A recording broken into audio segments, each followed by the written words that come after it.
অভিনেত্রী জয়া আহসান রূপালী পর্দার গ্ল্যামার আর আভিজাত্যের বাইরেও তার একটি নিজস্ব জগৎ রয়েছে, যেখানে তিনি ভীষণ সাধারণ আর প্রকৃতির অনুরাগী।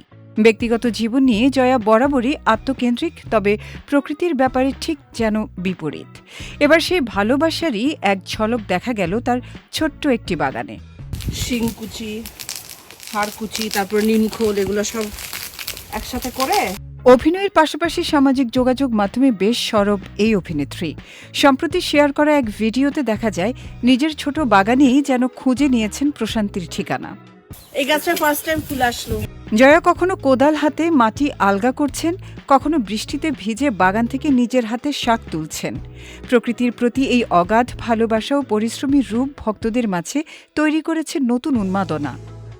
পাঁচমিশালি শাক, এখানে অনেক শাক। এই যে শেয়ার করা ভিডিওর ক্যাপশনে জয়া লিখেছেন, মাটির কি অদ্ভুত শক্তি, আমাদের প্রতিটা খাবার, ফুলের প্রতিটা রং, প্রকৃতির এই অপার সুন্দরতা, আমাদের খাবারের স্বাদের যেই অনুভূতিগুলো সবকিছুই মাটি থেকে আসে।